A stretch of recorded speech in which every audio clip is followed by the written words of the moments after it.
Ah, eu tô com a minha câmera fechada, porque o meu computador está travando. Eu vou tentar abrir de novo, mas estava travando. Ah, E não, aí tudo até o bem. meu computador está travando aqui.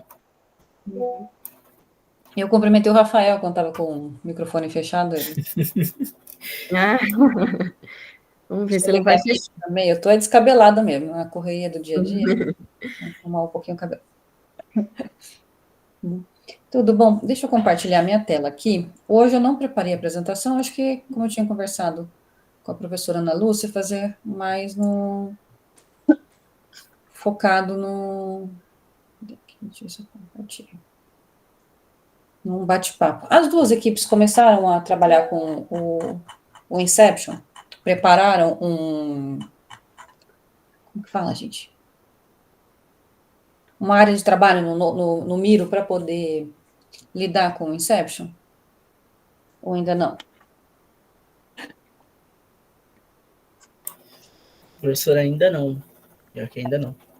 Esse é o nosso assunto hoje, porque tinha lá no link, naquela apresentação, tinha o link do Inception, até esse link aqui.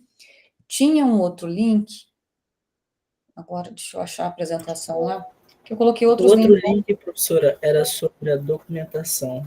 Era a documentação do próprio software. Como que é o nome que se fala? Do Workscape, acho que é.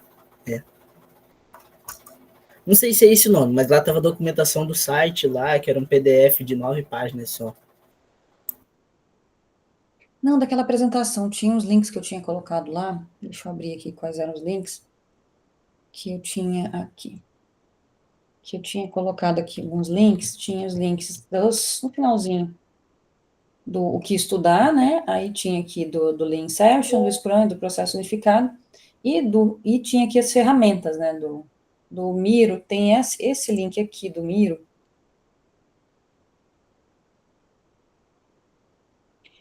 E tem um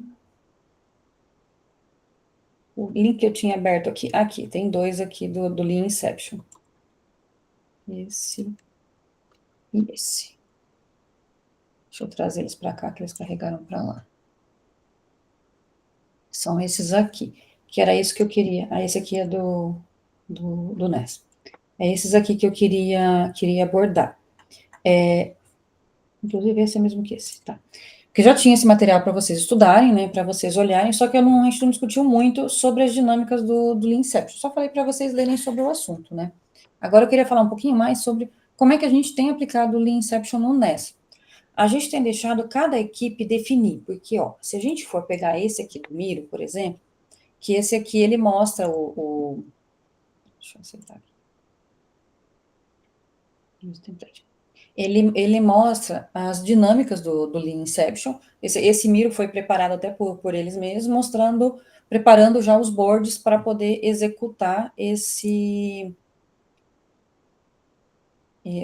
as dinâmicas do Lean Inception. Nesses links que eu tinha passado ali, eles sugerem algumas dinâmicas. Ó, ele deixa pronto aqui, só para mostrar para vocês, para explicar um geral, tá? Tem esse aqui e tem um outro link que a gente usa no NES, que são. Deixa eu salvo as coisas aí, eu perco. Perdi agora, mas a gente tem um do NES, depois eu acho que a gente mexeu, que a gente criou todo, deixou meio criado todos os templates do Lean Inception. O que a gente deixa normalmente no Lean Inception? Meio que obrigatório. Esse parking lot, não sei se vocês chegaram a fuçar um pouco, ele é onde a gente vai colocar as ideias. Eu acho que essa organização, o jeito que eles fizeram aqui de fazer todas as dinâmicas aqui embaixo, parking lot em cima, ficou ruim. Depois eu mostro o que outras equipes fizeram. Mas é onde você vai ficar colocando anotações que sejam importantes durante a reunião, você vai registrando ali. O Miro, quando você vai utilizar o Miro, a gente usa colocando essas notinhas, né, que são como se fosse post-its. É a mesma ideia de se você tivesse presencialmente, você ficar colando post-its no quadro. No começo do NES, a gente fazia isso, os professores compravam post-it colorido, a gente fazia as reuniões anotando no post-it com o cliente e grudando no quadro. A gente fazia isso. Aí, depois, veio a pandemia, a gente aprendeu a utilizar o Miro, né?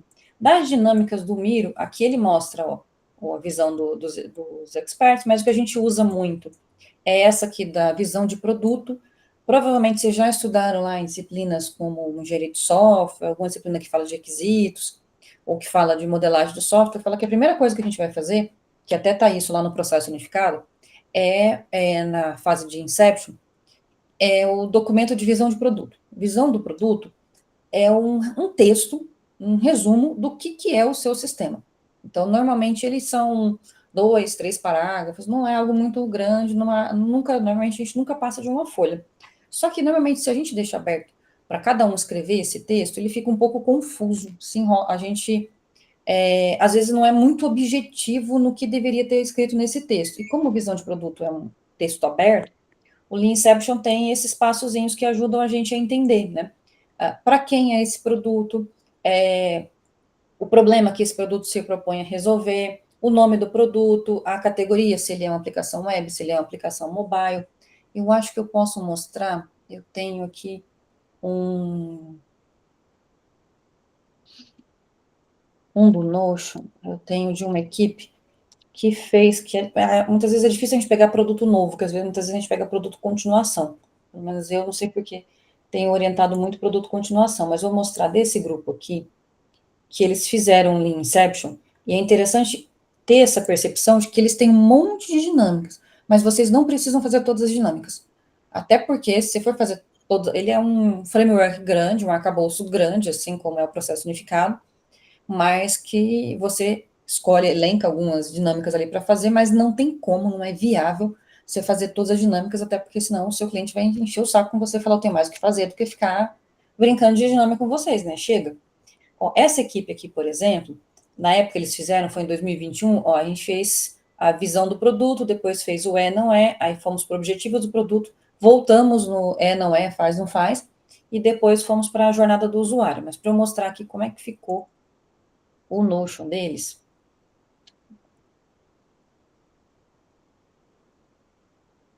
Aqui, vou só fechar a porta aqui, porque eu acabei de ligar o ar-condicionado, só um minutinho.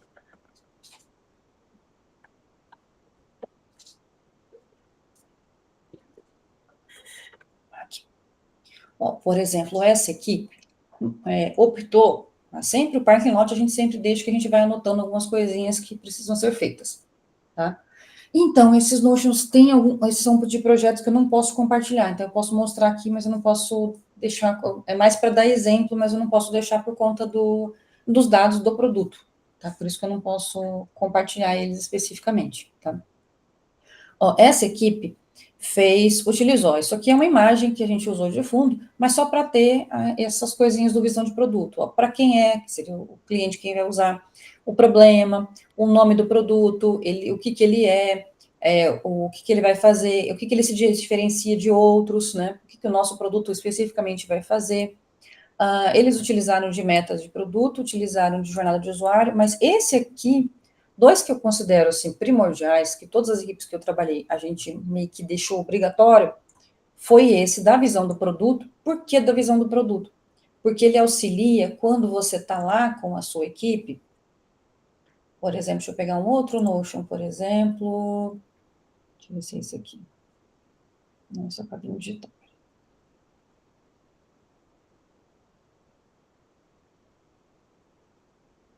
Eu já nem lembro qual é. Esse, por exemplo. Quando você vai... Não é esse que tem visão de produto. Eu me confundo com os produtos, tá? Links do projeto, depois eu acho. Quando você vai escrever aquele texto de visão de produto, ele é um parágrafo, tá? Depois eu posso pegar uns PDFs ali só para mostrar aqui. Parágrafo não, são uns 3 parágrafos, uma página mais ou menos. Você se perde nesse texto. Então, esse aqui eu acho importante para poder organizar as ideias com o cliente e na hora de escrever esse texto, e escreve esse texto com a informação que está aqui. Então, dizendo o que é o produto, o que o produto... para quem que esse produto faz, né, o nome do produto, define com o cliente o nome do produto. E essa atividade aqui, eu também acho muito importante, porque ajuda a gente a esclarecer com o cliente como é que funciona essa atividade, essa dinâmica. Essa aqui é só figurinha de fundo, tá? Que você pode pegar uma figurinha, você mesmo montar o seu, tá? Desenhar, criar as coisas. Tem várias figurinhas na internet, tem até um outro link que tem essas figurinhas templates que ajudam a gente a deixar o Miro preparado, mas o ideal antes da reunião, você prepara todos esses boards, deixa todos os boards, todas as telinhas arrumadinhas. E aí, na reunião, faz uma atividade. Terminou aquela atividade? passa para a próxima atividade, tá? Para a próxima dinâmica. Essa dinâmica aqui, por exemplo, que eu também considero essencial, ela ajuda a gente delimitar o escopo do produto. Porque às vezes o cliente ele tem uma ideia do que ele quer, mas aí às vezes ele empolga, ele não sabe até onde o produto vai e até onde o produto não vai, o que vocês podem fazer e o que vocês não podem fazer. Então, ou às vezes isso não fica claro, ao longo do semestre ele vai acrescentando coisas e pode ficar meio confuso isso. E o bom disso aqui é que ajuda a gente, todo mundo a falar a mesma língua. Então, o que o produto é? Nesse exemplo aqui, ó, é um sistema, vou até dar um zoom maior para vocês poderem ver. Ó, ele é um sistema de avaliação de custos, um sistema de apoio à pesquisa. O que ele não é? Ele não faz análise qualitativa, ele não é um aplicativo móvel, ele não é um sistema de lista de transplante ou de espera de transplantes, que esse aqui ele fazia cálculo de custo de transplante, para o pessoal da enfermagem. Aqui, por exemplo, o que o sistema faz? Permite avaliação rigorosa e sistematizada dos critérios de custo, armazena preços, emite relatório, faz análise estatística básica, exporta dados para programas de análise estatístico, para fazer análises mais complexas, né? Protege a anonimidade do paciente, faz relatórios personalizados. Então, o cliente vai dizendo o que ele espera de funcionalidade e a gente vai colocando esses post-its, digamos assim, na tela. E aí, o que o cliente não faz? Por exemplo, aqui, ó, o que o sistema não faz? Não faz análise clínica, não faz análise qualitativa, não faz coleta automática dos dados, né? Não faz cálculo de médias de terceiros, de pagadores, não faz classificação de risco. Então, é bom definir isso. O que ele espera que é para o sistema fazer, o que não é, não está dentro do escopo do sistema fazer. Isso aqui ajuda muito a gente a entender o produto e ajuda ao cliente ter esse delimitado do que eu estou combinando com eles, do que vai ser feito, e o que já estou falando, a gente já está entrando num acordo agora que não vai ser feito. Isso é bom para definir essas fronteiras do sistema. Esse aqui eu altamente recomendo vocês a fazerem, tá? Pode copiar, pegar essa imagem aqui, essa aqui os meninos pegaram do Google mesmo. O que a gente normalmente costuma fazer? Colocar glossário do lado também. Em todos os meus projetos eu coloquei glossário do lado. Porque lá no documento de requisitos, e a gente vem aqui no documento do NES, por exemplo, deixa eu pegar template requisitos. A gente normalmente usa também, aqui, especificação de requisitos. A gente põe aqui, ó, introdução, classe de usuários, definição de conceitos. Aqui a gente faz meio que um glossário de todos os termos. Porque você vai trabalhar com um cliente, ele vai falar alguma palavra que para um pode ter um entendimento, para o outro pode ter um outro entendimento. Então, é para definir os termos comuns. E eu sempre brinco com os alunos, às vezes tem termos assim que são meio óbvios, mas tem outros, assim, a gente fala termos específicos do domínio, não vai explicar o que é sistema, o que é aplicativo, o que é backup, por exemplo, banco de dados, nada da computação, é coisa muito do domínio. Então, por exemplo, lá do MAFCUSH era o que é um transplante. Teve um outro sistema que a gente trabalhou com a Iagro, aí tinha a definição do GTA. GTA, para a maioria da molecada, é o jogo, né? O que é Grand Theft Auto, né? Não lembro agora o nome. Só que GTA, para a Iagro, era Guia de Trânsito Animal. Então, para eles tinha uma sigla muito específica, que é uma sigla que a gente usa para outras coisas, e aí precisava explicar o que é uma guia de trânsito animal. Mas o que é uma guia de trânsito animal? É um documento, um imposto que ele precisa, um documento que ele precisa preencher quando vai vender um grupo de animais, um conjunto de animais de uma fazenda e vai ser transportado para outra fazenda, esse transporte precisa ser autorizado, precisa preencher esse formulário e precisa pagar o imposto, avisando desse trânsito que vai levar da fazenda A para a fazenda B. Então, a gente explica isso textualmente ali, umas 2, 3 linhas, para não ter confusão com o conceito. Todo domínio tem os seus conceitos específicos, sabe? Tem coisas que são específicas do domínio, então é sempre bom ir fazendo o glossário. Eu recomendo ir fazendo o glossário enquanto você está ali na reunião, porque ninguém se perde. Porque vai estar todo mundo na reunião participando, uns mais interessados em levantar esses requisitos para escrever o documento de requisitos, outros mais interessados com a parte de prototipação, que a gente vai falar daqui a pouquinho, e vai estar outros ali que às vezes não está muito interessado nessa parte, mas ele vai estar ali participando, porque ele vai apoiar os outros e ele vai estar pensando lá na frente, na arquitetura, na implementação. Então, todo mundo tem que estar envolvido ali no sistema até para poder delimitar isso. e vai, enquanto um está fazendo, por exemplo, uma dinâmica aqui do é, não é, do faz, não faz. O outro percebeu um termo, vem aqui e coloca um post-it de termo. Aí depois, no final da reunião, vai só entre vocês ver se sair algum post-it repetido, dar uma organizada aqui, mas é muito bom ir montando isso durante, tá? Por exemplo, o termo que eles usam, só para dar um exemplo, eles usam, no caso do Mafkush, o termo terceiro pagador. Terceiro pagador é a mesma coisa que convênio, tá, para a gente. Uma forma da gente, que não é do mundinho deles entender, era a mesma coisa que convênio. No caso dos meus alunos, eles também fizeram aqui as metas do produto, né, os objetivos do produto, e fizeram a jornada de usuário. O Notion recomenda também, ó, tem outras dinâmicas aqui que vocês podem ver que tem bastante, né? Ele tem também a parte de personas, que eu não lembro agora onde que tá, tem toda uma lista aqui. Tem a parte de personas, de definição de personas. Eles foram direto, eles não definiram uma persona no dia da reunião, porque eles queriam ir direto, para definir uma jornada de usuário. O que é uma jornada? Depois que você definiu, certo? Você define a persona primeiro, define a persona, imagina, por exemplo, depois eles escreveram esse texto no outro documento, que essa Andréia era uma enfermeira, estava interessada no custo de transplante, quanto que custaria um transplante para ir em determinado órgão, de um hospital A para um hospital B, e aí fala muito sobre ela utilizando o sistema, o que ela espera desse uso desse sistema. Essa jornada de usuário, vocês precisam escrever junto com o cliente, porque ele que vai dizer o que ele espera, o que ele imagina. Eu, como fulano, imagino acessar o sistema, ter uma tela para ver um relatório, ter uma aba para fazer aquilo. Então, você vai vendo mais ou menos o que é a ideia dele. Esse aqui, normalmente, é uma das últimas coisas que a gente faz, essa parte de jornada de usuário. Mas quais dinâmicas vocês vão fazer, vai de cada equipe, tá? Cada equipe tem o seu, o que mais gosta, o que menos gostar, o que entendeu mais, porque, às vezes, tem aqui a documentação. Deixa eu pegar aqui no embaixo, tem a lista das dinâmicas aqui, por exemplo, né? Você entendeu o que é uma determinada dinâmica, né? Vai fazer aquela dinâmica. Às vezes tem outra dinâmica que é muito complexa, o board dele está muito complexo, tudo bem, mas às vezes é melhor não ir por aquele caminho. Mas cada equipe define quais dinâmicas vai fazer, porque não dá para a gente fazer tudo. Mas eu recomendo, no mínimo, essas duas primeiras, a visão de produto e o não é, faz, não faz. Acho que esse aqui é o mínimo. E deixar o espaçozinho lá do parking lot, que é para ideias avulsas, você vai colocando lá, e deixar um espaçozinho para um glossário, tá? E tem... Não, eu perdi, gente. Eu tenho que achar o link, porque a pessoa sai abrindo um monte de links, e eu estava com um link que aí eu ia salvar aqui, já deixar preparada a aba, e eu fechei. Deixa eu pegar no meu histórico aqui só um minutinho.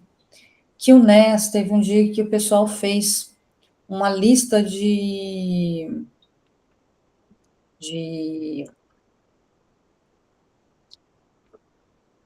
board, já com as figurinhas mais ou menos preparadas. Deixa eu ver se eu acho aqui. Que aí esse eu posso passar para vocês, se o pessoal do NES também editou, ficou mexendo lá. Deixa eu ver se é esse.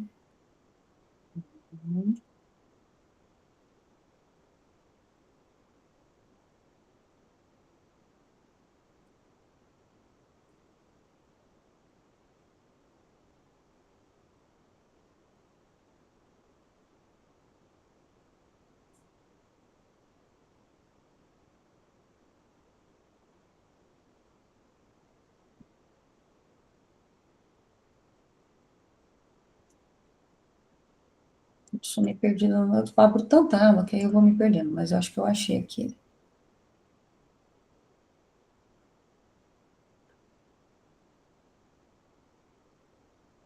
Não é esse. Depois eu vou achar qual que é esse que o pessoal deixou preparadinho lá do NES, com todos os templates. Por que eu não salvei o link? Boa parte desses links eu salvei e deixei num TXT aqui, do lado para eu ir abrindo. Achei. Esses aqui, pronto. É esse aqui, eu vou até mandar já o link para vocês para não perder. Foi esse aqui. que o pessoal pegou da internet e depois saiu editando para melhorar as coisas. Vou colocar aqui no chat, tá? Ó, o que esse aqui, esse tem? Todas as coisinhas meio que já prontas, ó, para todas as dinâmicas, tá? Foi o pessoal do próprio Caroli que montou, e o NES depois deu uma contribuída também, tá?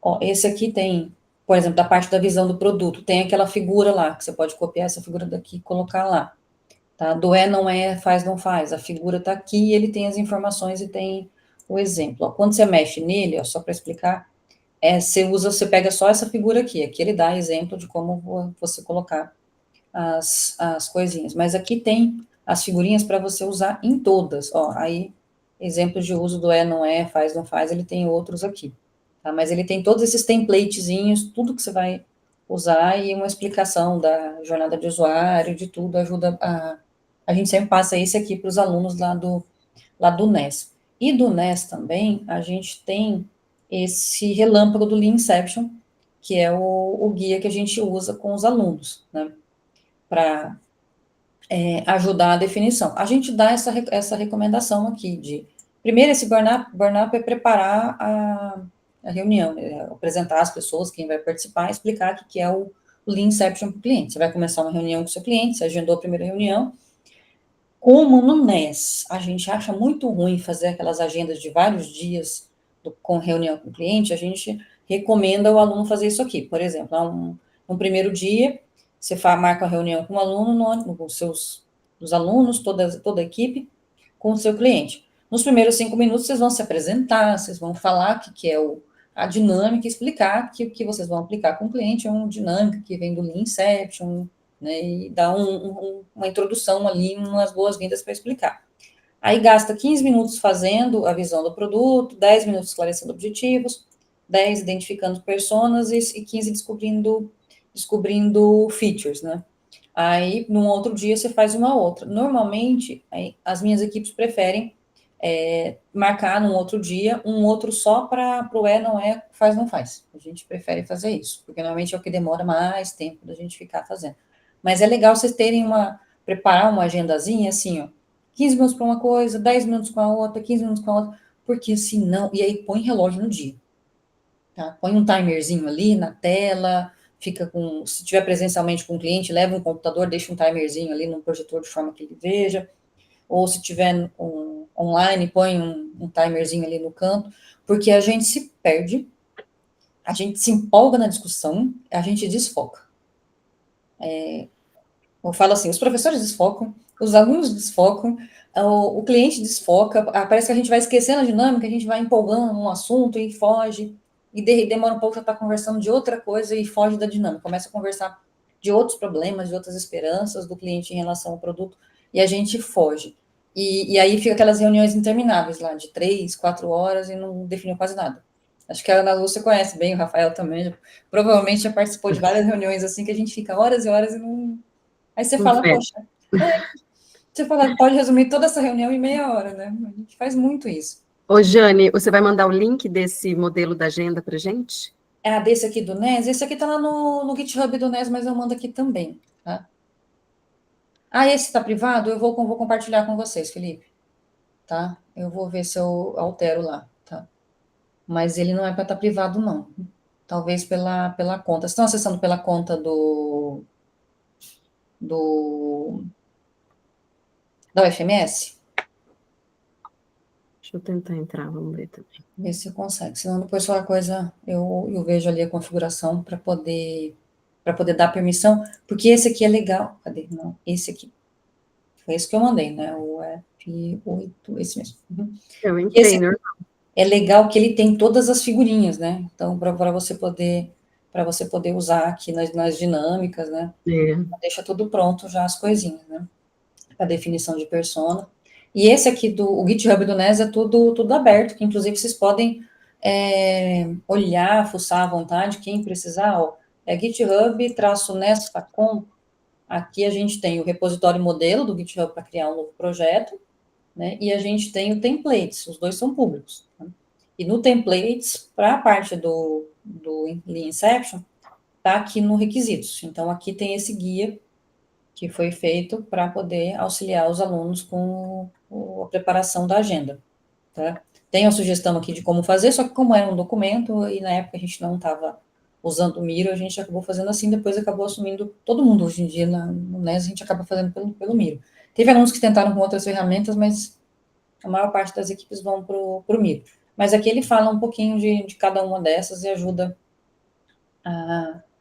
a ter esse guia bem rápido para os alunos. Normalmente a gente não tem documentado a Inception dessa forma aqui, tá? Vai de cada equipe, porque a Inception, esse Lean Inception, ele é muito uma dinâmica para ajudar a gente a descobrir conhecimento para a gente escrever outros documentos. Então, tem equipe que documentou dessa forma, mas a gente nem tem perdido tempo, não. Por exemplo, eu estava com esse aqui aberto, né? Cadê não? O outro. Esse aqui que fez um Lean Inception. Como é que eles documentaram o Lean Inception? Criaram aqui no Notion uma aba com a parte aqui do Inception, e aí falando aqui onde que está o link do board deles, até colocaram aqui a miniatura, né, que ele carrega aqui o board deles, e colocaram a agenda aqui e você consegue ver as informações, mas só isso que eles fizeram. Tá? Eles não criaram um doc só para isso, porque ele é uma ferramenta que a gente usa como objetivo para descobrir as coisas escrevendo um documento de requisitos. Então, por isso que a gente não precisa perder tempo fazendo apesar da gente ter um template aqui, fazendo esse Word com um cabeçalho, com rodapé, ele não é um documento, né? Ele é uma dinâmica que a gente faz para descobrir as coisas para escrever no documento. Para que a gente usa o Lean Inception principalmente? Qual é o documento que mais sai do Lean Inception? São 3 documentos, que assim, sempre 3 artefatos, desculpa. 3 artefatos que sempre saem do Lean Inception. É o protótipo, então vai ter alguém, vocês vão ter que definir na equipe antes de entrar na dinâmica, na reunião da dinâmica, definir quem é que vai cuidar do protótipo, desenhar um protótipo, porque antes de vocês irem para código, vocês têm que ter noção do que é o produto. Então, fica uma pessoa que já sabe que ela vai participar da reunião, que saindo da reunião, a função dela é desenhar protótipos, 1 ou 2 pessoas, né? Tem alguém que vai desenhar um modelo conceitual. O modelo conceitual, ele é um diagrama de classes da fase de análise, que você não está pensando ainda em se ele é string, se é int, se é double, você não está preocupado com nada de implementação. Você está preocupado em representar os conceitos, né? Por exemplo, eu estou num sistema, provavelmente vocês já viram isso em outras disciplinas, né, em várias disciplinas.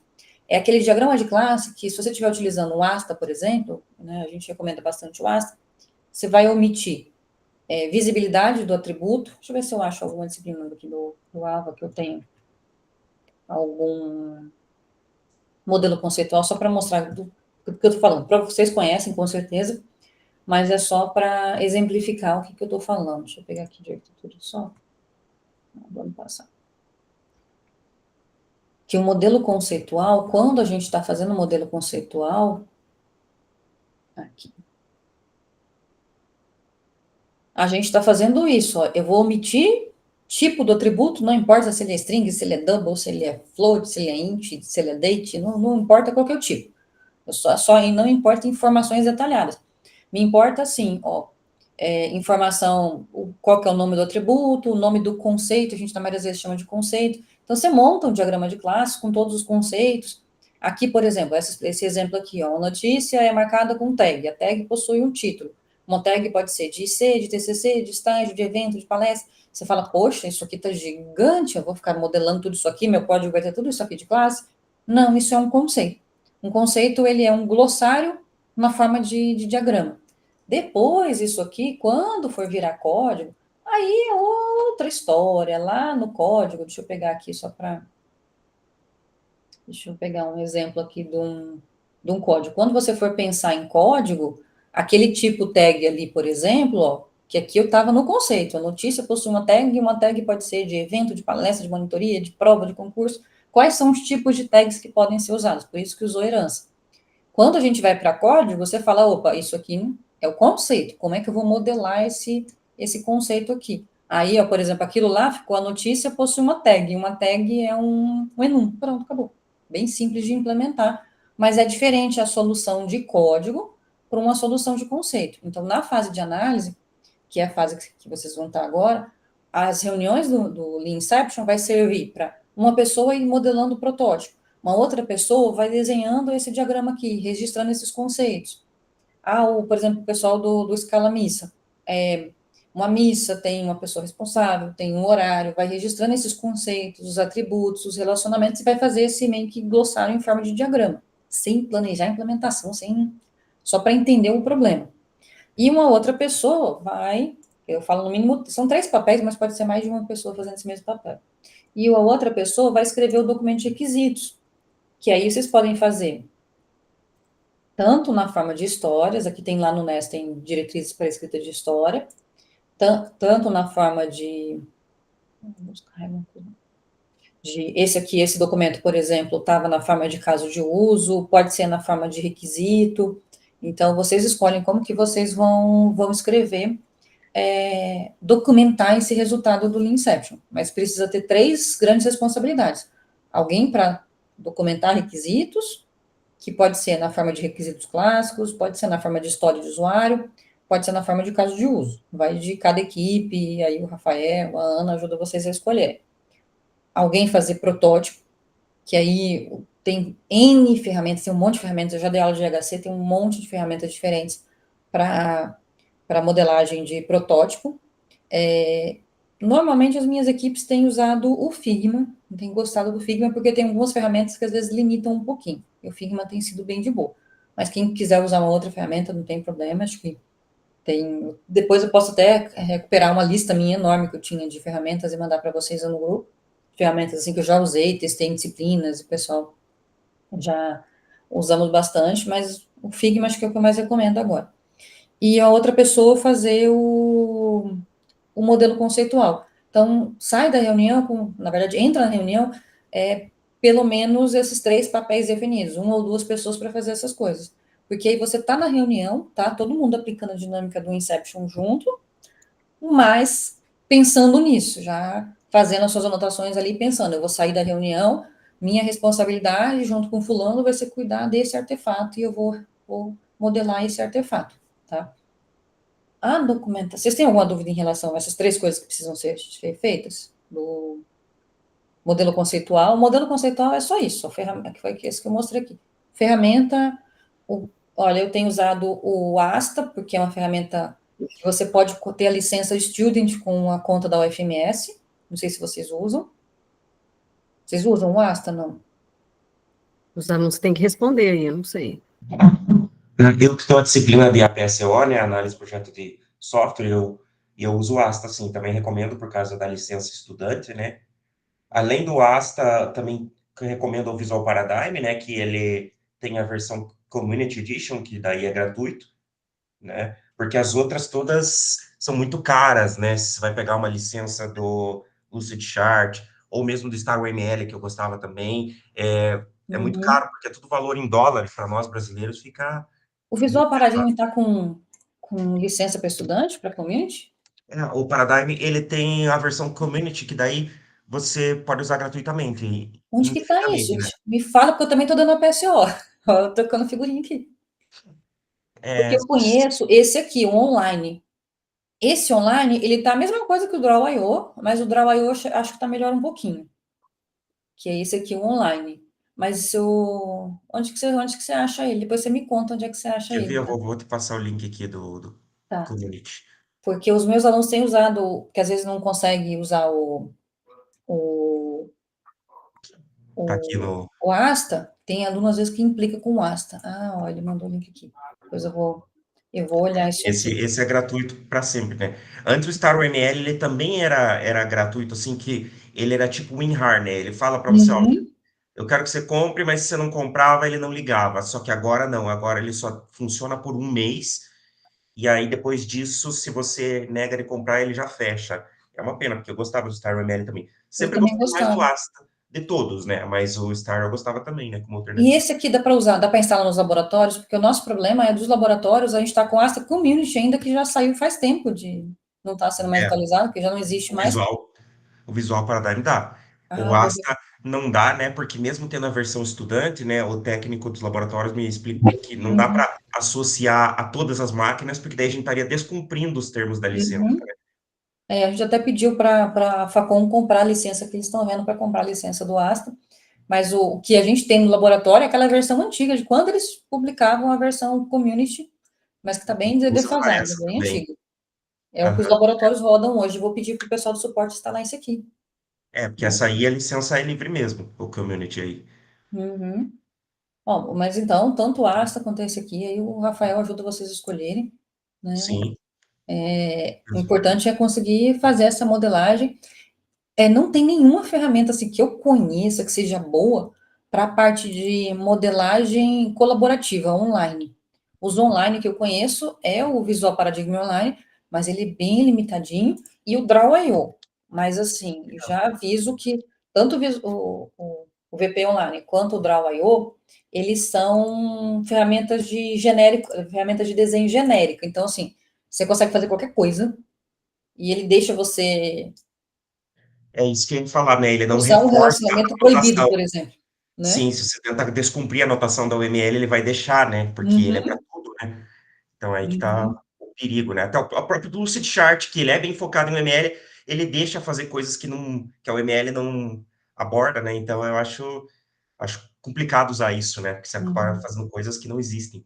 Eu falo isso E porque só, a pessoa vai estar trabalhando, às vezes remoto, às vezes separado, aí fala, não, vamos escolher uma ferramenta que dê para a gente trabalhar online, editar online colaborativo, porque para texto você tem toda a ferramenta da Google, né? Aí você fala, não, vamos pegar, por exemplo, o Draw.io, que ele é facinho integrado com o Google Drive, para poder mexer, mas o problema é isso, ele é uma ferramenta de desenho genérica, deixa você fazer tudo com tudo.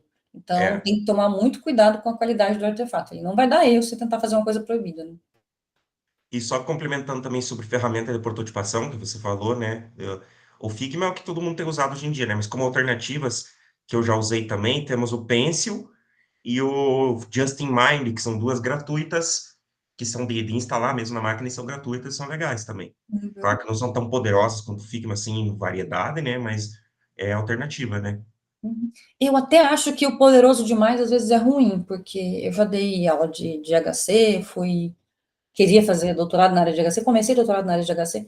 Eu sou muito defensora de que quem vai fazer protótipo, isso aqui fica uma dica importante, tá, pessoal? Evitar fazer protótipo muito realista, o protótipo de alta fidelidade. Por quê? Porque, primeiro, que você perde um tempão decidindo corzinha lá, desenhando e alinhando e definindo a fonte, sendo que aquilo ali é só uma figura que depois você vai ter que fazer o código e vai ter que perder todo aquele tempo de novo. Então, fazer um protótipo de muita qualidade, você gasta muito esforço só para gerar a imagem. Que depois quem vai fazer o código vai ter todo aquele esforço tudo novamente. Então, tem que tomar cuidado em relação a isso.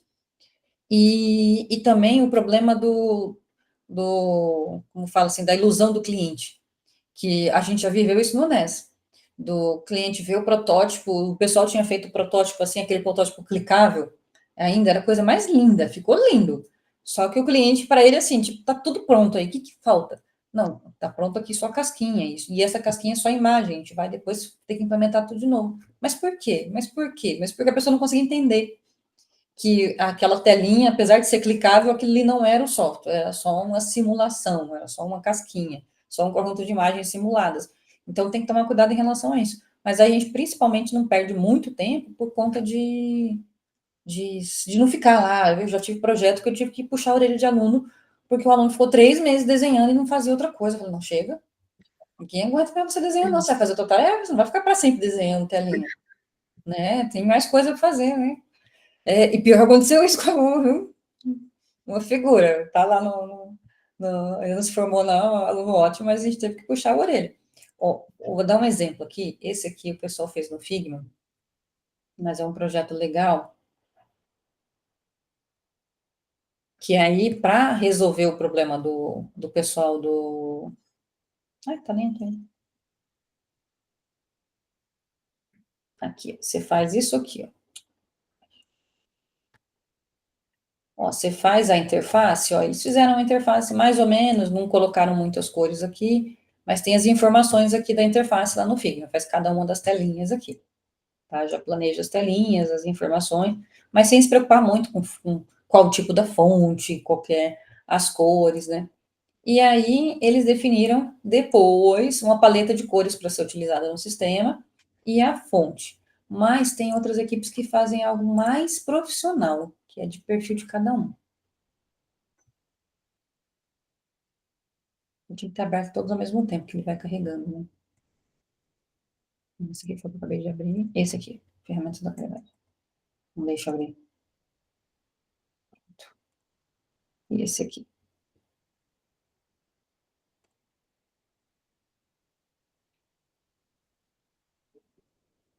Você faz as telinhas e você já deixa o esquema de fontes e cores. Ó, esse aqui, por exemplo, ó, o pessoal fez esse documento que é para quem vai criar as coisas depois. Então, lá, quais são os tipos de fontes, as tipografias que são utilizadas para a versão desktop, para a versão mobile, as cores com a informação, não sei se dá para ler aqui, ó, né, o RGB, o código hexadecimal, o RGB, já tudo preparado para quando for fazer o código, não ficar lá tentando lembrar qualquer coisa. Já vem aqui no documento, copia e cola lá no seu código na hora de gerar o código. Então, eles fizeram as coisinhas, cores para texto. Então, eles renomeiam, as cores de texto estão todas aqui. De telinhas de sucesso, as cores de warning, né? As cores, aqui no caso, cor primária e cor secundária da tela. Então, eles deixaram esse documento tudo já arrumadinho, todos os ícones que são utilizados no aplicativo, alguém já desenhou e fez tudo, né? Deixou tudo preparadinho, os tipos de botões, e aí, ó, deixou os tipos de warnings aqui já preparado, ó, como é que é um warning, a cor, a outra cor, aquelas 3 cores de warning são usadas para montar essa telinha, o de info e de sucesso, então já deixou tudo, as coisas já montado um exemplo, para quem vai fazer depois o código já está tudo pronto. Mas a interface, eles não perderam muito tempo desenhando a interface muito detalhada, mas depois que a interface estava pronta, prepararam esse guia aqui para quem vai fazer a interface lá depois, quem vai cuidar do front. Isso aqui eu acho importante, pelo menos ter esse exemplinho aqui das coisas, e ter aí aqui no caso, todos os logos que eles utilizaram, ó, tá tudo aqui. Todos os logos. Esse aqui é o mesmo projeto que eles começaram lá, eles continuaram aqui, depois eu mostro. Mas isso aqui eu acho essencial. Todas as cores de texto, e depois a situação onde você usa cada cor de texto. Mas um documentozinho como guia, é importante, tá?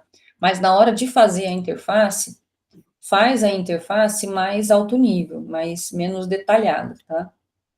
Ó, por exemplo, essa equipe aqui também está fazendo interface. Tá? O sistema não tem essa carinha aqui, não. Eles fizeram preto porque o sistema tem um fundo preto, então só aproveitaram o fundo preto, tá? Então, não é essa fonte, mas só coloca as coisas mais resumidas. Ficou um pouco mais bonitinho do que aquela carinha meio... Ai, como que fala? O Java Swing, que o colega colocou aqui, né? Mas tá bem detalhado, mas assim, não perde muito tempo definindo as coisas. Primeiro faz um desenho único e depois vai melhorando, sabe? Depois define aquela escala de cores lá, mas é importante ter essas telinhas aqui, ó, de cada situação. E aí eles pegam essa tela e validam com o cliente. Então, eles pegam cada uma das telas e faz a reunião com o cliente. Assim, chegou na sprint. Deixa eu voltar aqui. Eles fazem o seguinte. Quando está fazendo essa parte da Inception, faz um apanhado geral de todas as telas, sem desenhar detalhes. Quando vai implementar, está lá na fase de implementação. Pegou um conjunto de funcionalidades para implementar. Pega umas telinhas que às vezes estavam mal desenhadas, ou desenhadas muito rápido lá da fase de Inception, vai implementar esse requisito agora. Então, vamos implementar esse requisito, essa história de usuário. Aí pega as telas que são ligadas a esse requisito, a essa história de usuário. Faz uma reunião com o cliente, ó, a gente vai implementar dessa vez isso aqui. Essa tela tá bom, vamos revisar, vamos atualizar, revisa, desenha ela, acrescenta mais coisa, tira coisa, dá uma revisada, e aí vai para a implementação. Eles têm feito toda vez isso, de toda vez que pega um caso de uso, ou um conjunto de histórias, ou um conjunto de requisitos para implementar, vai lá e recupera do protótipo e apresenta para o cliente de novo. Fala, a gente vai discutir isso aqui, implementar isso aqui. Então, vamos dar só uma revisada, é isso aqui mesmo que é para a gente implementar, ver se está tudo certo, os campos, aí verifica os campos, verifica as informações, está tudo certo, tá? Mas não precisa, não é para ninguém, pode falar, Luiz, não é para ninguém entrar no desespero e fazer tudo isso aqui de tela ao mesmo tempo, tá? Isso aqui é de um projeto que já está o terceiro já 1 ano e meio, 3 semestres com esse projeto. Então, no começo eles tinham só um pouquinho de telas, e aí depois foram surgindo mais telas, tá? A cada vez que vai implementar novas coisas, vai surgindo mais telas. Ó, e a equipe atual de 2025-1 está com essas telas aqui. De 2024/2, ó, já era menos. Disso aqui já foi acrescentando lá. Então, você vai crescendo. A cada semestre, você vai crescendo, vai gerando mais telas. Não precisa gerar as 500 telas no começo, não. Tá? Pode falar, quem que levantou a mão? Fio, isso aí que já fica a minha pergunta do seguinte. Uma vez um professor disse para mim o seguinte, o sistema tem que ser funcional, não bonito. E a minha pergunta é essa, a gente, além de, lógico, fazer um sistema funcional, tem que ser funcional, não adianta ser só bonito. A gente pode fazer um sistema bonito, porque nesse exemplo aí que você mostrou, por exemplo, da polícia, eu já vi uma vez o sistema da polícia, de uma pessoa que eu conheço aí que trabalha lá, só que o sistema é muito feio, ele é horroroso de feio. A minha pergunta é essa, a gente pode dar uma extravasada nisso aí, fazer um sistema bonito, ou ele tem que ser funcional? Então, eu sou defensora da área de HC. Comecei doutorado na área de HC, depois mudei para arquitetura com sistemas autônomos adaptativos. Mas comecei doutorado na área de HC. Sempre gostei muito da área de HC, sempre trabalhei muito nessa área. Eu sou da outra visão, a visão de modelos de processos centrados no usuário, em que hoje em dia as coisas são diferentes, a gente tem que conseguir equilibrar a usabilidade, como que fala assim, a aceitação do usuário, o bem-estar do usuário ao utilizar um sistema, junto com as funcionalidades. As coisas têm que crescer juntos, têm que ter mais ou menos equilibrados. Eu acho que essa visão do sistema, assim, você abandonar completamente a interface, era a visão que a gente tinha lá nos anos 90, nos anos 2000. Lá quando eu fazia graduação. Era assim, a gente chamava o usuário, quando a gente costumava usar muito o termo, como que o sistema está com problema, é problema de BIOS, que era o besta inútil utilizando o sistema, ou então burro inútil, burro idiota usando o sistema. Tinha também, era o problema de USB, que era o usuário, não lembro agora qual que é a sigla, mas que a gente usava, mas assim, o sistema assim, o usuário não está conseguindo utilizar o sistema, a culpa sempre era do usuário. Tanto que naquela época a gente fazia manual. Chamavam o HC de perfumaria. A gente fazia manual. A gente fazia um sistema horroroso e depois tinha que ir lá fazer um manual para poder ensinar o usuário como utilizar o sistema. Hoje em dia as coisas são um pouco diferentes, assim. Um sistema bom, ele vai ter as funcionalidades, ele não vai ter... Eu falo, não é impossível a gente falar que não vai ter bug, né? Porque sempre vai ter. É impossível a gente falar um sistema que é livre de falhas. Então, ele vai ter o mínimo possível de falhas, de bugs, mas ele precisa ser autoexplicativo. O usuário precisa conseguir fuçar no sistema e descobrir como é que são as coisas, e se ele fizer uma coisa errada, ele poder voltar atrás, por exemplo. Né? Se vocês pararem para pensar, todos os sistemas que vocês usam hoje em dia são assim. Até o próprio Syscad, ninguém publicou um manual do estudante de como fuçar no Syscad. Você entra no sistema e você sai mexendo. As pessoas mudaram, né? A visão do usuário mudou. Não adianta a gente querer fazer um sistema ruim, enfiar a goela abaixo para o usuário, não vai dar certo, não vai funcionar. Tá? É diferente, por exemplo, de algumas operações, vou dar um exemplo, tá? Que alguns sistemas das polícias são sistemas muito antigos, mas tem outros também que são criados num mundinho específico. Mas, por exemplo, você vai criar um sistema com caixa de supermercado. A pessoa que vai trabalhar no caixa de supermercado, ela precisa ter atalhos e precisa ser muito rápido na ação dela. Então, é uma coisa muito manual, muito operacional, precisa ser muito rápido.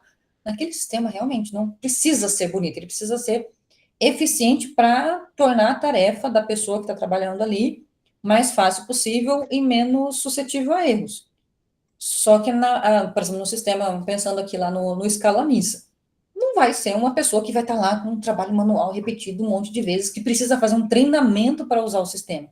O caixa do supermercado, a pessoa que vai trabalhar no caixa do supermercado, precisa fazer um treinamento antes de começar a trabalhar no supermercado, para aprender a usar o sistema. Então, deixa eu fechar o deles aqui, que o pessoal que está trabalhando.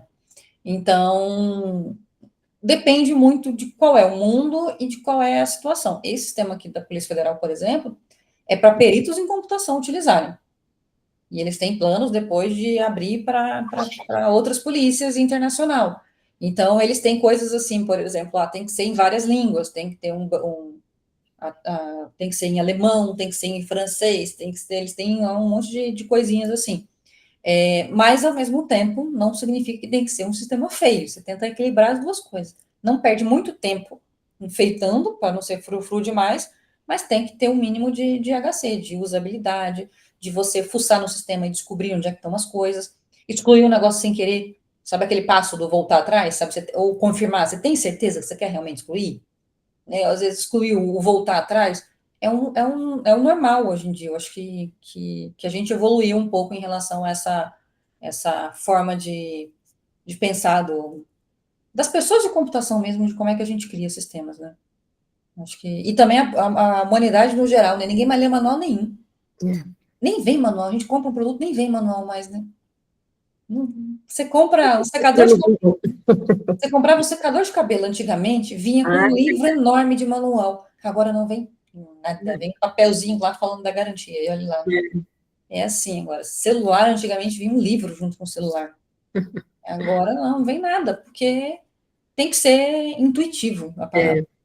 Né? Você tem que fuçar, o usuário tem que conseguir fuçar e descobrir, senão não vai funcionar. Ainda mais, eu não lembro agora qual que é o segundo sistema na Lúcia. Um é o Scala É Mista. um que é para o Sebrae, para o ecossistema de inovação. Então, os dois são situações em que são pessoas comuns e pode ter rotatividade, né?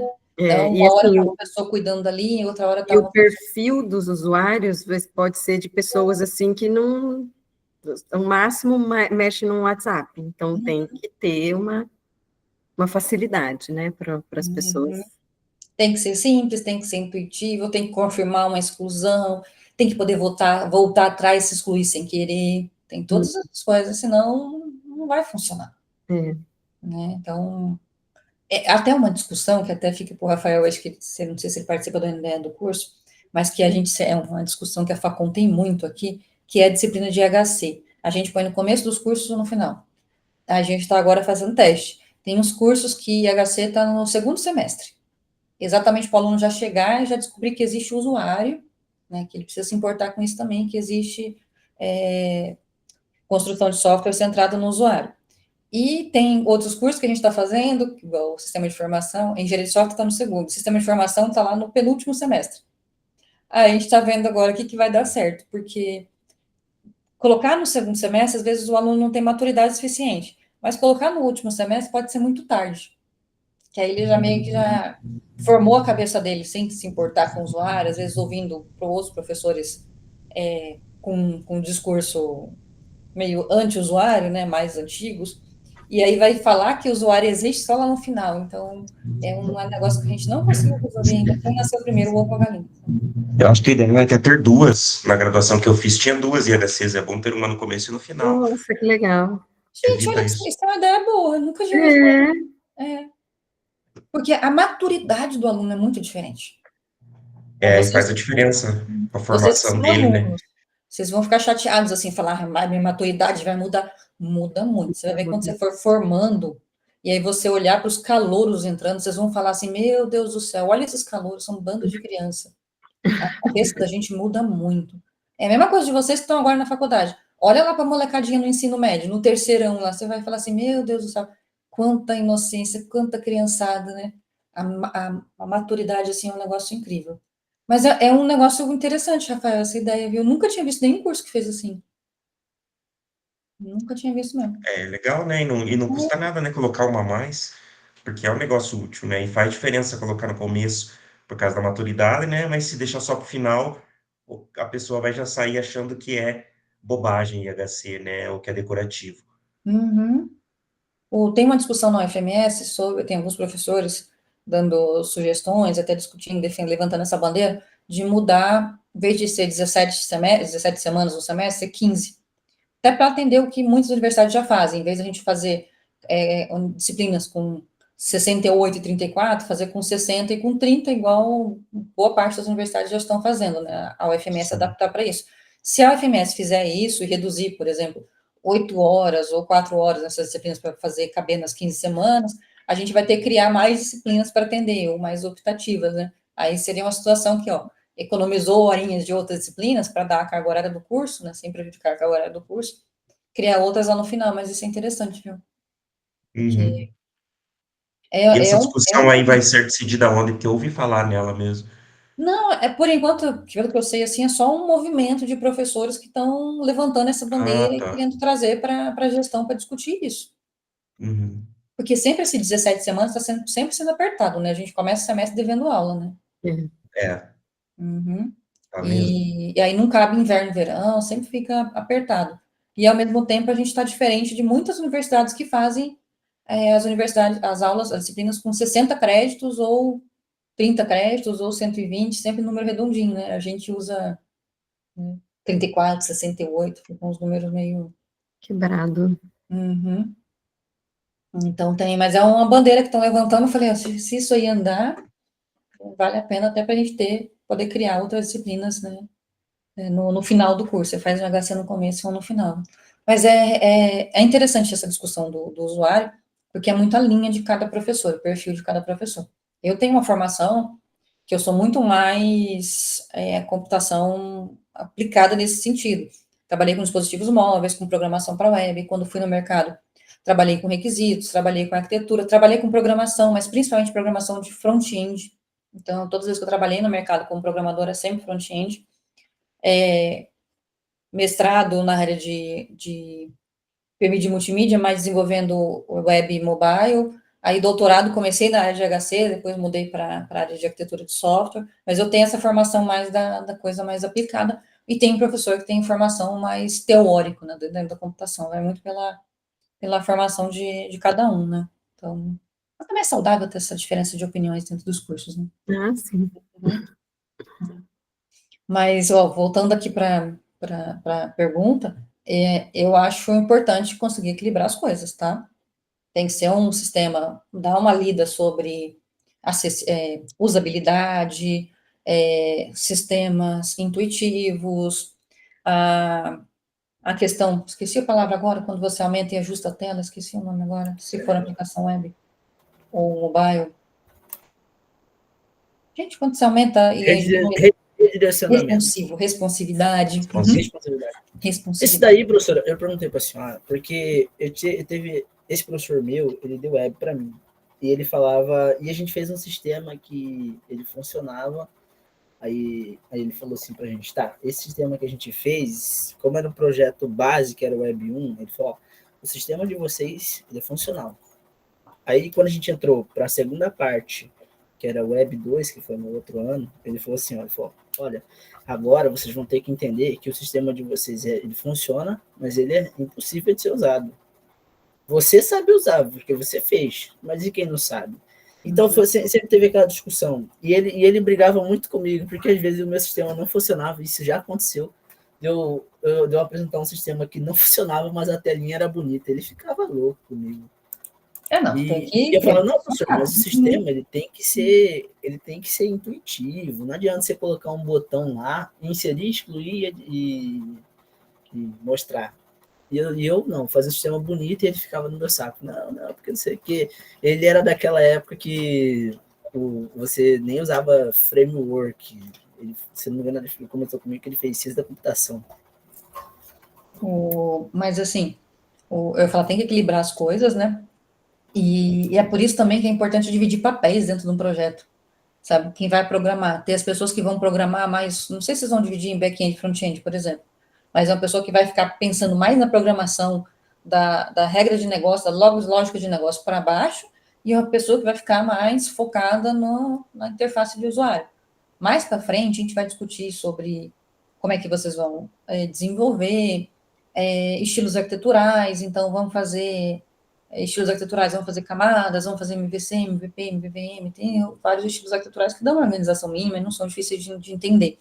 E aí é mais fácil você organizar, dividir as tarefas da equipe nesse sentido. Cada um faz a sua camada, a sua parte, mais fácil dividir. Porque realmente tem que conseguir equilibrar, mas tem que ter uma pessoa que vai lá ficar quebrando a cabeça com o layout. Não tem jeito, ó. Todo mundo que quer ser programador, que sonha em ser programador front-end, quem cuida de layout, a pessoa tem que ter talento e tem que ter paciência.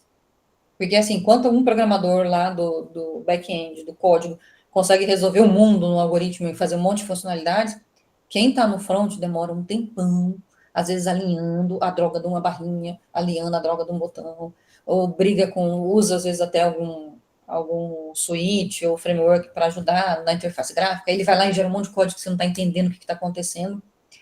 Assim, tem um ritmo de desenvolvimento muito menor. Nessa equipe da PF, para vocês terem ideia, eu estou com 3 desenvolvedores front-end e 1 desenvolvedor back-end. O back-end está adiantado e dando conta do serviço, e a gente está até falando, daqui a pouco eu vou colocar ele, dar castigo para ele e colocar ele no front. Porque os 3 do front não estão conseguindo dar conta do ritmo dele de desenvolvimento. Porque é muito mais fácil você mexer no miolo do código do que você ficar brigando com interface, né?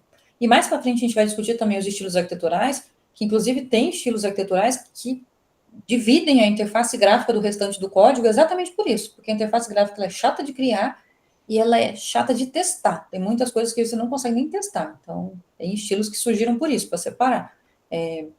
O MVC, MVP, MVVM, todos eles separam a interface gráfica do restante pela dificuldade mesmo. Então, vai uma pessoa lá ficar só... Normalmente, a pessoa que faz o protótipo, depois ela vai lá para a parte do front-end. Já é uma pessoa que gosta disso, que tem esse talento, tem que ter um interesse. Se você for fazer o interface gráfica com raiva, vai ser cada sistema feio. Também tá tudo igual isso aqui, não faz diferença isso aqui, aí instalar um sistema horroroso. Tem que conseguir equilibrar e tem que descobrir os perfis entre vocês, aí ver quem gosta mais de uma coisa, quem que gosta de outra, né? Porque é perfil mesmo, tem gente que não tem talento. E tem gente que gosta, ainda bem, né? Eu já trabalhei bastante como programadora front-end. Acho que eu gosto mais de front, mas hoje em dia não programo mais, não. Eu dou aula de programação web, mas não gosto muito do front, não, tá? Dos meus assuntos que eu queria falar com vocês, era isso. Eu esqueci de falar dos requisitos, tá? Que eu ia falar dos requisitos. Eu ia dar um exemplo aqui do Notion, né? Por exemplo, da parte de história, os requisitos. O MAFCUST, eles fizeram... Cadê aqui?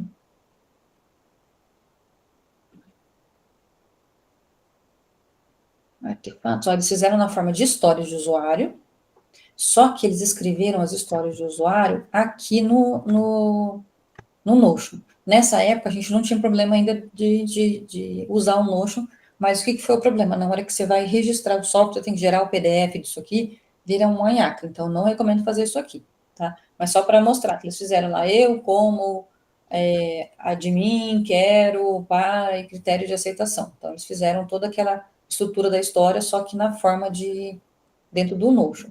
Teve uma outra equipe que foi o Capivara Tour. Não vou lembrar qual que é cada um. Aqui. Não, esse é o MAP.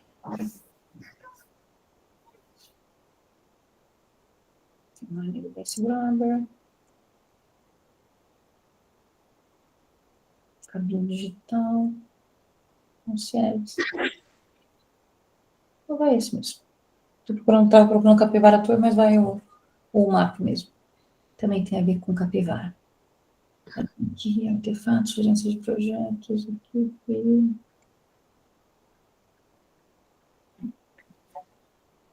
O problema do Notion é isso, que cada equipe organiza de um jeito, os coitados professor não consegue achar as coisas nas próprias equipes. Aqui, o Drive, GitHub, planilha, decisão de arquitetura. O IHC deles eu vou mostrar. Deixa eu pegar o Drive deles.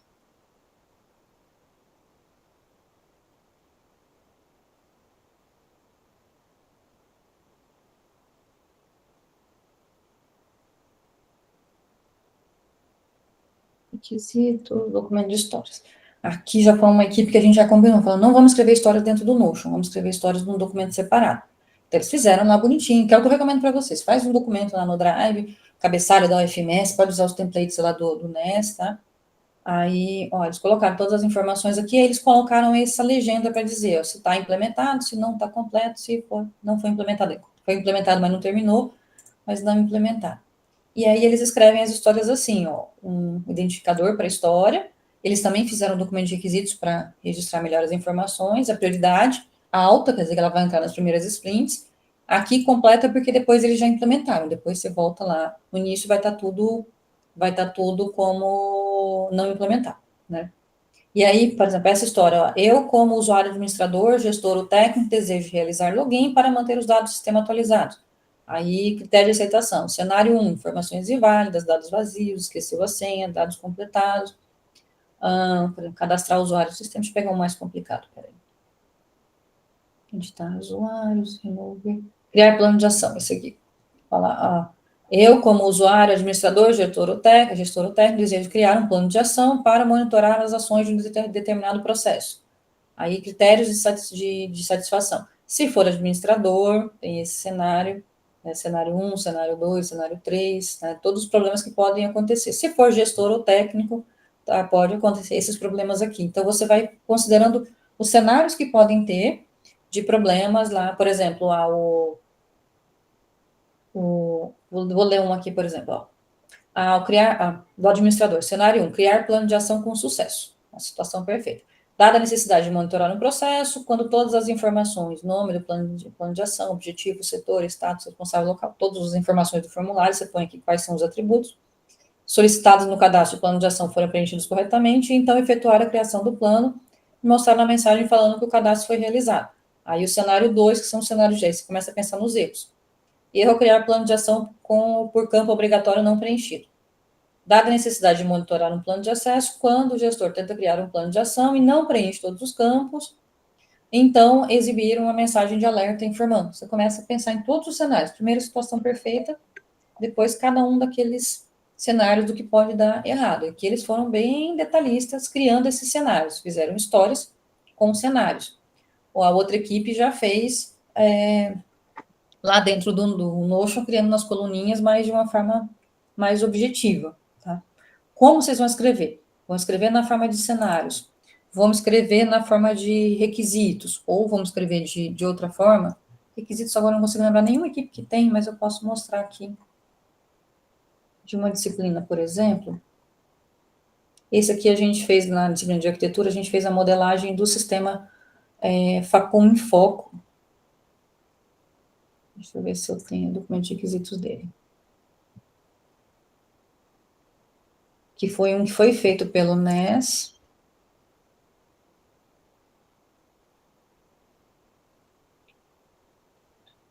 Aqui.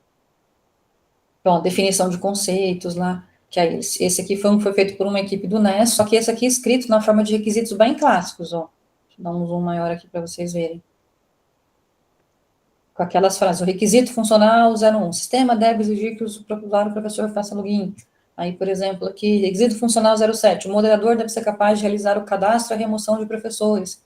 Você pode escrever tanto nessa forma aqui, de requisitos assim, fazer como a equipe do Mafkush fez, requisito e história, os dois se complementam, porque às vezes o requisito é mais objetivo, a história explica melhor o cenário, ou você pode escrever na forma de caso de uso também. Então, como vocês vão escrever, acho que aí o Rafael pode alinhar com vocês, de acordo com o que ele está aplicando nas disciplinas.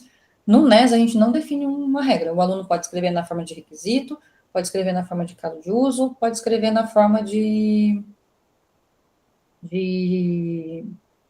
histórias, tá? Fica a cada um o jeito que quiser escrever, tá?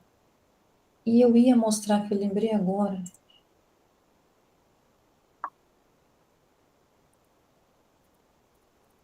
Aqui eu achei agora o Capivara Tour. Eu estava procurando naquela hora. Falei, estava com Capivara Tour na cabeça e não conseguia lembrar. Aqui, o protótipo deles, que eu estava procurando eles para mostrar exatamente o protótipo. Aqui, o que eles fizeram bem bonitinho. O protótipo de todas as telas, em baixa fidelidade. O que é baixa fidelidade? É esse aqui. E depois, eles fizeram isso aqui, e depois eles fizeram um protótipo detalhado, só para mostrar. No Inception, eles fizeram o de baixa fidelidade, que as telinhas são assim. Vai ser chato para rodar agora. Às vezes ele não carrega. Aqui as telinhas são todas assim, ó, tudo cinzinha, não ficou perdendo tempo colorindo, arrumando as coisas. Tá bem baixa fidelidade, mas explica o que é o sistema aqui, e na fase de Inception eles só fizeram essas 5 telas, não ficou muito tempo fazendo. Tá? Faz umas 5 telas só para ajudar a entender o que é o sistema, no caso deles foi o suficiente. Aí depois, para fazer o sistema, para desenvolver o sistema, eles criaram o Style Guide, que são aqui todas as fontes, todas as cores que usam, cores neutras, a cor principal, a cor secundária com RGB, hexadecimal, tudo que vai precisar, e todos os loginhos aqui, todos os ícones que usam para o sistema, tá? E depois eles fizeram esse aqui. Deixa eu ver se eu consigo abrir aqui. Aí depois, conforme eles iam desenvolvendo, pegou uma história para desenvolver, pegou um caso de uso para desenvolver, volta lá naquela telinha, que no começo foi bem baixa fidelidade, agora vamos lá, vamos desenhar só ela. Então, aquelas telinhas lá ficaram depois assim, ó, o negócio ficou mais arrumadinho. Ó. Essa foi a aparência do protótipo antes de ser implementado. Mas no primeiro momento, você não vai ficar colorindo, definindo a bordinha que está arredondada, se o ângulo está certo ou não. Não é para fazer isso. Tá, o ideal é, num primeiro momento, o sistema ficou assim depois. Num primeiro momento, você fazer esse protótipo aqui mais simplão mesmo. Não perde tempo, resume as coisas ali, desenha. Eu sou até defensora da primeira versão, você fazendo papel na mão. Né? Mas isso quem gosta de desenhar. Então, usa uma ferramenta que seja simples para você resumir assim. Num segundo momento, pegou aquele requisito para implementar, aquela história, aquele caso de uso para implementar, aí pega só aquelas telinhas, só desse requisito, aí redesenha ele, valida e implementa.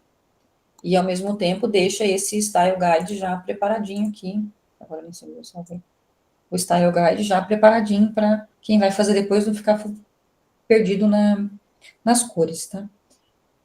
Misturei um pouco, me perdi um pouco nas coisas, porque dessa vez eu não fiz a apresentação. Eu tinha anotado aqui meu roteiro, mas eu não consigo seguir meu roteiro. Eu anoto, depois eu desfaço. Tá?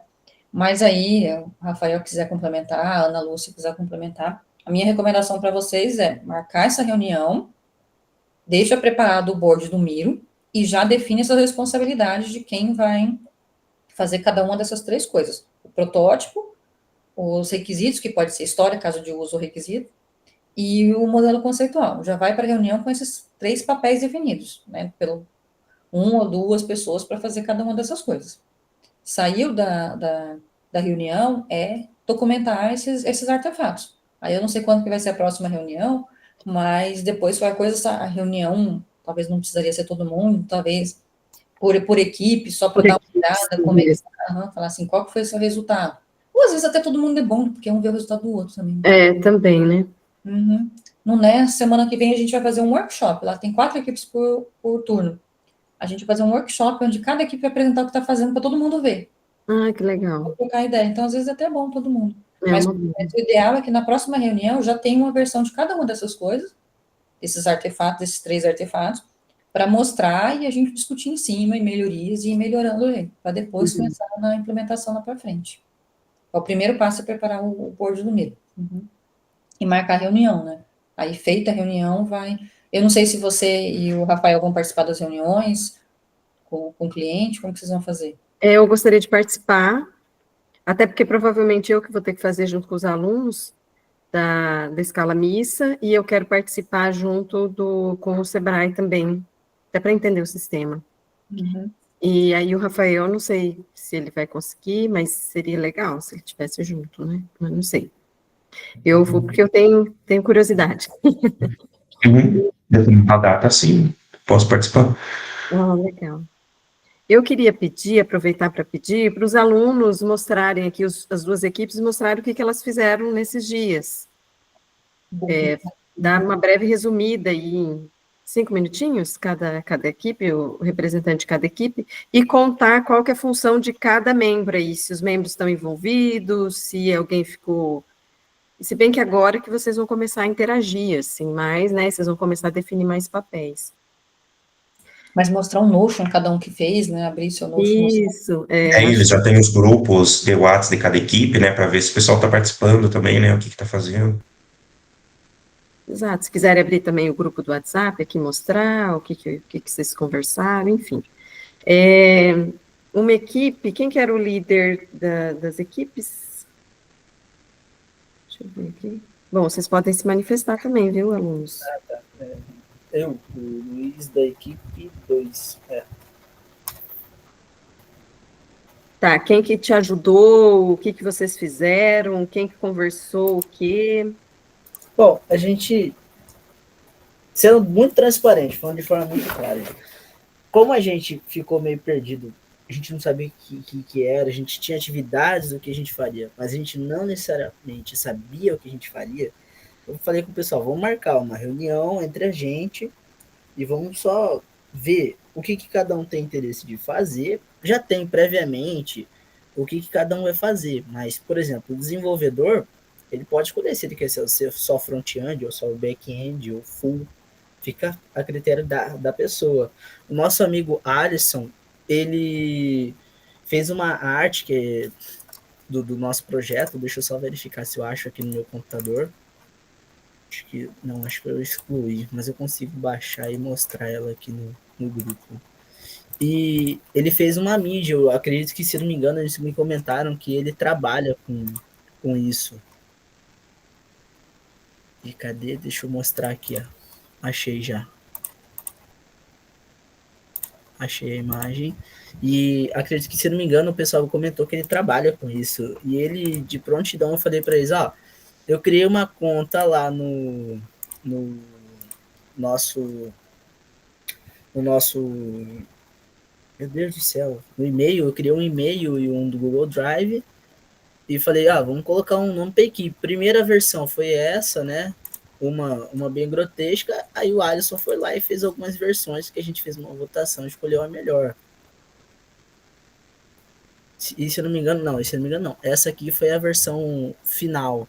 A gente achou muito show e ele caiu em cima do Notion, colocou coisa pra caramba, só que acabou acontecendo que a gente foi bloqueado. E eu até falei com eles, a gente tem que cancelar eu vou ter que excluir aquele Notion por conta do e-mail que eu cadastrei, que é o do Tuiuyu, e fazer outro, para que assim a gente possa continuar preenchendo e voltando. Mas tinha algumas coisas lá que era o Alisson como desenvolvedor, a Fernanda, ela me comentou ontem que talvez ela sairia, mas aí ela não chegou de me confirmar 100% se ia sair, então eu fiquei naquela de ou ela tá ou ela não tá. E a Isabela e a Bárbara são dos requisitos. A gente até perguntou, vocês vão ter que, a gente até comentou, né, eu e o Alisson, vocês vão ter que só saber um pouquinho de GitHub, não precisa ser especialista, porque vocês, depois, querendo ou não, vocês vão acabar testando o sistema. Vocês podem, depois de passar dessa fase, podem virar tester, né? Tranquilamente. Assim como a gente também. Tá. E eu acredito que isso, professor. A gente fez um alinhamento de o que a gente ia fazer, eu pedi para todo mundo passar o e-mail para eu poder compartilhar o GitHub, o Notion, o Drive, então todo mundo tem acesso a tudo agora, entendeu? Eu acabei de fazer agora há pouco o novo Notion, então eu não vou conseguir mostrar porque eu acabei excluindo o antigo por conta da conta que depois vai ser passada para vocês, né? Que um e-mail e a senha que a gente criou do Tuiuyu. Aí quando você criar, manda no grupo lá para a gente poder ver. Isso. Tá Eu bom, vou ter que sair para buscar meu filho, mas eu vou acompanhando, vou conectar no celular, eu vou ouvindo vocês forem falando no celular, tá? Se tiver no caminho. Tá bom? Até E mais. o outro, fica à vontade, Jana. E o outro grupo? Professora. A gente fez o Notion, a gente fez 2 reuniões. A gente foi montando o Notion bem básico mesmo, baseando no que a gente acha que vai ser o projeto. A gente fez também o GitHub e o Drive também. Já colocamos o link do Notion, já também. E Dá para mostrar aqui para gente? Tá, vou colocar depois. E a gente discutiu bem básico também a função de cada um, o que cada um gostaria de fazer, back-end, front, as coisas assim. Legal. Fizeram arte da equipe também Não, ou não? ainda não, Definimos o professora. nome? Ou não? Nem nome ainda, professora. Então tá. É porque a gente meio que não sabe ainda, né, professora, qual o projeto que vai pegar e não tinha muito que definir ainda, né? Tá. Então não está definido qual que é para qual ainda, Ana? Se Quando é que você Bom, vai? a gente pode definir agora, são Na do, verdade, a gente não sabia ainda, né, qual que era o do Sebrae, o que que era. na verdade, nem eu sei exatamente o que é do Sebrae, tá? Acho que está dando duplicidade de som. O do Escala Missa, que é o que eu propus lá para o edital do NES, e esse eu vou explicar e vou falar para a equipe, e o outro que é uma solicitação do Sebrae, como o representante do ecossistema de inovação, eu acho que ele quer fazer um acompanhamento, controle, alguma coisa de gestão. Mas ele não me explicou detalhes. Então, vocês teriam que escolher aí sem entender muito bem o que seria cada sistema. E, professor, aproveitando já que a senhora comentou disso aí, tem por acaso, o do Sebrae ele quer numa linguagem específica, ele quer para web, ele quer desktop, tem alguma coisa assim? Não sei te dizer, mas eu acho que deve ser um aplicativo, Professora, mas não sei eu não sei te como dar que vai fazer, né? Se certeza. vai ser sorteio. Eu não sei se vai ser sorteio, se vai decidir, mas se a gente puder optar, a gente gostaria de ficar com o do Sebrae. O grupo do Pedro é o líder, né, Pedro, Isso, da equipe isso. do Alessandro? Luiz Felipe, a equipe de vocês, tudo bem? Ficar com escala missa? Eu acredito que sim, até o Alisson comentou aqui no chat falando sobre escala missa, sem problema. Ah, então tá. Ai, mas eu queria que o João Gabriel ficasse com escala mista, porque o João... Bom, João, você que sabe, porque ele me Não, ajudou. professora, eu posso ficar tranquilo com o do Sebrae. Eu vou ficar com o meu time mesmo, sem problema Ai, algum. então tá bom. Então, tá decidido. Então tá, Tranquilo. equipe 1, o líder, o Pedro, fica com o do Sebrae. Eu vou passar o contato ali no grupo do responsável, que vocês vão ter que entrar em contato, e aí vocês vão fazer toda essa tarefa aí que a professora Jane passou, né? E a equipe 2, então, que é do Luiz Felipe como líder, fica com escala missa, e aí a gente agenda a hora que vocês quiserem, a gente pode já agendar para eu apresentar para vocês o que é o sistema.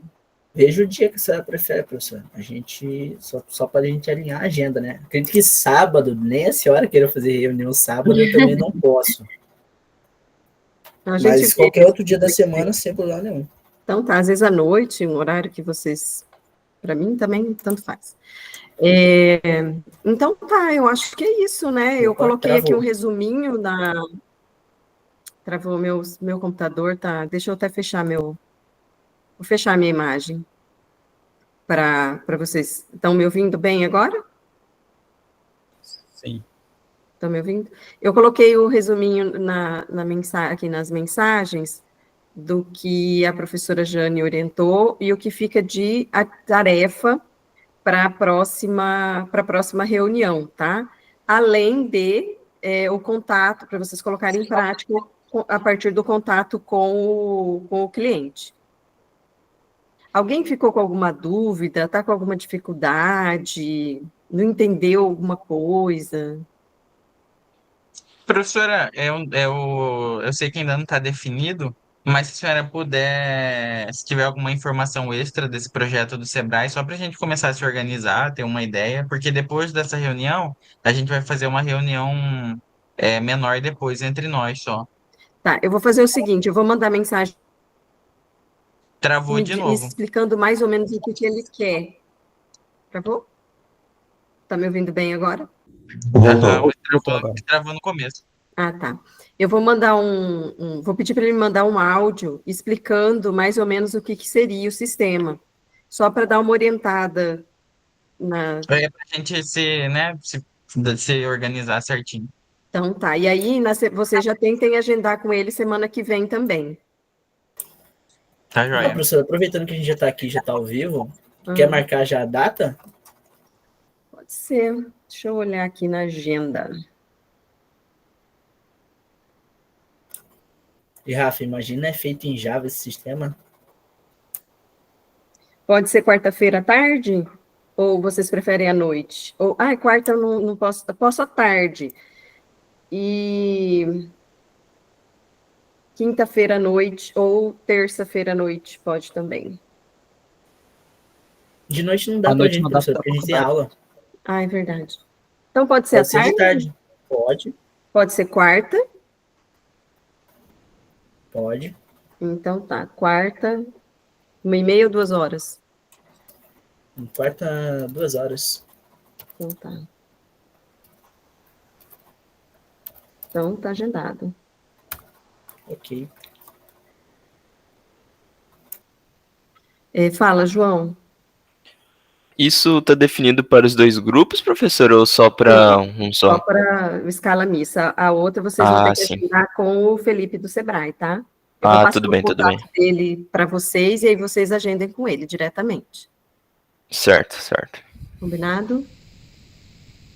Mais alguma dúvida, pessoal? Acho que não, né? Professora, uma pequena dúvida. Esse projeto, ele tá com alguma previsão de bolsa, alguma coisa assim? Bolsa ainda não. A hora que sair E edital de bolsa, a gente vai entrar com certeza solicitando, mas quantas conseguiremos, não. outra coisa também, é o espaço, se a gente precisar de algum espaço. Então, terminando a construção da PIME, a gente vai para lá. O Code vai para lá. Mas a gente precisa terminar a reforma. Me disseram que até o final desse mês. Não sei, não acredito Ah, muito. que Mas legal. eu espero que próximo semestre, com E, certeza. professor, mas aí fica uma curiosidade aí pro pessoal. Eu já tive a oportunidade lá no Sebrae, uma vez o Rogério fez a gente ir lá, e eu conversei com esse Felipe? Felipe, esse aí, Felipe.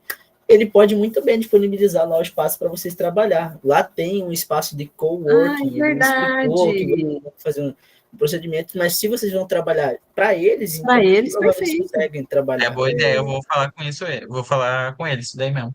Isso, excelente, excelente Boa ideia. ideia. Beleza. Mais alguma coisa? Podemos encerrar a reunião, então? Sim, sim. Então tá bom, gente. Foi um prazer novamente e acredito que agora já mão na massa, né? Agora sai. Dá para começar agora, né? Boa sorte, então, para todas as equipes, que se deem bem com os clientes e que coloquem em prática as atividades. Tá bom, obrigado, professora. Nada. O Rafael, você quer Obrigado, falar alguma professora. coisa? Não, só avisar também que estou à disposição aí, eventuais dúvidas, né?